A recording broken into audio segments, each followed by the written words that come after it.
तो ईरान और इजराइल युद्ध, जंग का 9वां दिन, ताबड़तोड़ हमले इजराइल की तरफ से ईरान पर हमले किए जा रहे हैं, ईरान की तरफ से इजराइल पर हमले किए जा रहे हैं। लेकिन हम आपको यह बता देते हैं कि दोनों की तरफ से दावे क्या किए जा रहे हैं, युद्ध पर किसका क्या दावा है, तो यह हम आपको बता देते हैं। इजराइल की तरफ से दावा किया जा रहा है कि मिसाइल लॉन्चिंग पैड तबाह कर दिया ईरान का। तो ईरान क्या कह रहा है, देखिए हमने हाइफा में हमले से भारी तबाही मचा दी। बिल्कुल, और देखिए दोनों बड़े बड़े दावे कर रहे हैं एक दूसरे पर अटैक करने के। इजराइल क्या कहता है कि हाइफा में हमले से भारी तबाही हुई है, ये इजराइल की तरफ से माना गया है। वहीं ईरान क्या कहता है कि एयर डिफेंस सिस्टम्स हमने इजराइल के नाकाम कर दिए। हिमांशु, ये ईरान की तरफ से कहा जा रहा है। दावे क्या हो रहे हैं, इजराइल की तरफ से दावा यह भी हो रहा है कि पश्चिमी ईरान में मिसाइल से हमला किया है और 15 लड़ाकू विमानों की तरफ से किया गया। ईरान कह रहा है कि सेंट्रल इजराइल में हमने मिसाइलों से जोरदार हमले किए।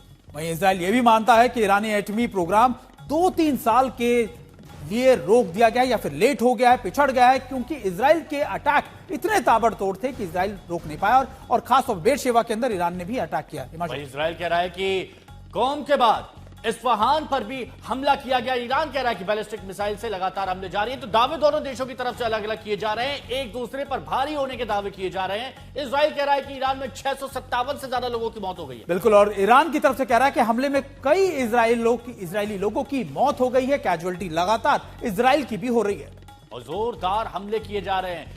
दोनों तरफ से दावे किए जा रहे हैं। अब एक और तस्वीर आपको दिखाते हैं, ये यरूशलेम की तस्वीर है। अब ईरान के मिसाइल को कैसे एयर डिफेंस ने नाकाम किया है, ये वो तस्वीर आप देखिए और आप बेहतर तरीके से समझा सकते हैं। बिल्कुल, देखिए आप देख रहे होंगे कि कैसे आयरन डोम का एक फ्लेम आपको नजर आएगा जो इंटरसेप्ट करता है मिसाइल को और फिर उसको आप कह सकते हैं निष्क्रिय कर देता है। ये यरूशलेम की तस्वीरें हैं। ये तस्वीरें आपको इस समय इजराइल के हर शहर में देखने को मिल जाएगी, क्योंकि ईरान के अटैक अब सिर्फ तेल अवीव, यरूशलेम या फिर आप हाइफा तक नहीं, तमाम आप कह सकते हैं शहरों तक दिखाई जा सकते हैं। ये तस्वीरें बताई जा रही है, रिसेंट है और कल रात की तस्वीरें बताई जा रही है।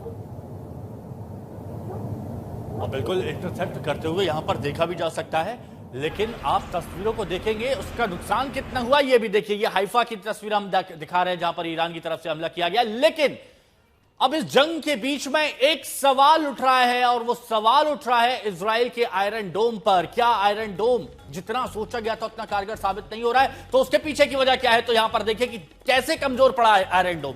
13 से 16 जून, अब यहां पर आप देखिए 40 से 50 मिसाइलें दागी यहां पर जाती हैं, लेकिन क्या होता है यहां पर मुश्किल से 4 यहां पर जो होती है मिसाइलें यहां पर हमला करती है। ये मिसाइल आई और कितनों ने हिट करी, तो यहां 40 से 50 मिसाइलें आती हैं और 4 हिट करती हैं। हिमांशु, सबसे खास बात यह है कि आयरन डोम के बारे में कहा जाता है कि उसकी एक्यूरेसी 90% थी, लेकिन अब अमेरिका रिपोर्ट यह बताती है कि उसकी एक्यूरेसी 65% तक यानी 65% तक आ गई है, यानी लगातार गिरती है। और ये आंकड़े उसको तस्दीक करते हैं, उसको बताते हैं। देखिए पहले यानी 13 से 16 तारीख को कितने अटैक किए गए, कितनी मिसाइलें आ गई, 40 से 50, कितनी जाकर गिरी, 4। उसके बाद जैसे जैसे वक्त आगे बढ़ता गया, जैसे जैसे आप कह सकते हैं कि आयरन डोम पर दूसरे डिफेंस सिस्टम्स पे बर्डन बढ़ता गया, मिसाइलें कम दागी गई और अटैक्स ज्यादा हुए। और अभी 19 जून की अगर आप ये देखें आंकड़ा, 25 मिसाइलें दागी गई और 4 मिसाइलें आकर गिरी अलग अलग शहरों में। ये आंकड़े दिखा रहे हैं कि आयरन डोम लगातार कितना ज्यादा एग्जॉस्ट हो चुका है। और बिल्कुल ये सवाल यहां पर उठने लाजमी भी हैं, क्योंकि इजराइल हमेशा दम भरता आया है आयरन डोम का। तो व्हाइट हाउस का दावा है कि ईरान अपने पहले एटम बम से बस एक कदम दूर है। ईरान के पास परमाणु हथियार बनाने के लिए सारा इंतजाम है। और दावा तो यहां तक किया जा रहा है कि एटम बम बनाने के लिए सिर्फ और सिर्फ ईरान के सुप्रीम लीडर खामनेई के ऑर्डर की जरूरत है। जी हां, ऐसा संभावना भी है कि ईरान अपना पहला अटैक या फिर आप बम चुन चुका है और जिसका सिर्फ आप परीक्षण या फिर उसका टेस्ट करना बाकी रह गया है। अब सवाल यही है कि खामनेई के एटम बम से डरकर ट्रंप ने ईरान पर हमले का कहीं प्लान तो नहीं बदल दिया? यह सबसे बड़ी आशंका है।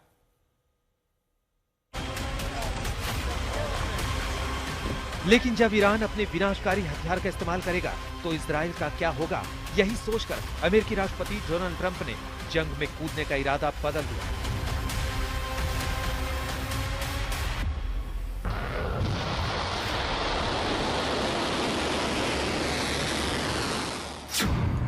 अमेरिका पर ईरान के मिसाइल अटैक का खौफ। कतर एयरबेस से अपने 40 सैन्य विमान हटाए। 14 दिन से लिए ईरान पर हमले का प्लान टाला। खामेनी के निशाने पर अमेरिका के सैन्य ठिकाने। दरअसल अमेरिका और इजराइल की खुफिया एजेंसी की नई रिपोर्ट ने ट्रंप और नेतन्याहू की नींद उड़ा दी है। खुफिया रिपोर्ट में ईरान के परमाणु प्लान को लेकर हुआ खुलासा इतना बड़ा है कि ट्रंप और नेतन्याहू के पास अपने पैर पीछे खींचने के सिवाय कोई रास्ता नहीं है। ट्रंप ने हमले का प्लान 14 दिन आगे शिफ्ट कर दिया तो नेतन्याहू के सुर अचानक बदल गए। चंद दिन पहले तक नेतन्याहू दावा कर रहे थे कि ईरान में तख्ता पलट होगा, लेकिन खामेनेई ने इतनी मिसाइलें दागी कि इजराइल का घमंड चूर चूर हो गया। अब खामेनेई को लेकर नेतन्याहू की भाषा बदल गई है। ईरान में सत्ता परिवर्तन इजराइल का आधिकारिक मकसद नहीं है, लेकिन ये चल रहे संघर्ष का नतीजा हो सकता है। सत्ता परिवर्तन ईरानी लोगों का मामला है, न कि ऐसा कोई एजेंडा जिसे इजराइल सक्रिय रूप से आगे बढ़ा रहा है। सत्ता परिवर्तन या इस सत्ता के पतन का मामला सबसे पहले और सबसे महत्वपूर्ण ईरानी लोगों का मामला है और इजराइल इसमें हस्तक्षेप नहीं करेगा। इजराइल और अमेरिका ने यही ऐलान किया कि ईरान को किसी भी कीमत पर परमाणु हथियार नहीं बनाने देंगे। ईरान के परमाणु प्लान को रोकने के लिए किसी भी हद तक जाएंगे। ट्रंप का दावा है कि ईरान इजराइल युद्ध का खामेनेई के परमाणु प्लान के खात्मे के साथ होगा, लेकिन खामेनेई की युद्ध नीति से यही संदेश निकल रहा है कि ईरान परमाणु बम बना चुका है या फिर चंद दिनों में बना लेगा। व्हाइट हाउस के प्रेस सेक्रेटरी कैरोलिन लेविट ने भी ईरान के एटमी प्लान को लेकर दुनिया को आगाह किया है। व्हाइट हाउस का कहना है कि ईरान परमाणु बम बनाने के करीब खड़ा है, सिर्फ खामेनेई के आदेश का इंतजार है। यानी अमेरिका मानता है कि ईरान के सुप्रीम लीडर के आदेश पर ईरान चंद दिनों में परमाणु बम बना सकता है। प्रणय उपाध्याय हमारे सहयोगी हमारे साथ में बने हुए हैं। प्रणय, अभी ईरान की तरफ से जो हमले किए जा रहे हैं, इजराइल की तरफ से जो हमले किए जा रहे हैं, लेकिन अमेरिका की भूमिका के बारे में बात की जाती है, क्योंकि अभी तो कुछ ही देर पहले तुलसी गबार्ड के बयान को यहां पर नकार देते हैं अमेरिकी राष्ट्रपति डोनाल्ड ट्रंप।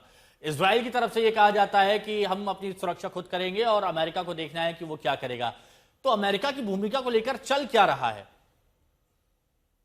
सबसे पहले तो मैं एक स्पष्टीकरण दे दूं हिमांशु, यहाँ पर राष्ट्रपति डोनाल्ड ट्रंप के बयान के बाद ही जो तुलसी गबार्ड हैं, अमेरिका की डायरेक्टर ऑफ नेशनल इंटेलिजेंस, उनकी तरफ से भी एक स्पष्टीकरण आया है जिसमें उन्होंने साफ कहा है कि उनके बयान को तोड़ मरोड़ कर और गलत तरीके से पेश किया जा रहा है। कोई डिफरेंस नहीं है। उन्होंने जो सीनेट हेयरिंग कमेटी में, जो हाउस हियरिंग के अंदर उन्होंने कहा था, उन्होंने यही कहा था कि ईरान के पास में हर वो सामान मौजूद है जिससे परमाणु बम बनाया जा सकता है, केवल कुछ हफ्तों कुछ महीनों के अंदर।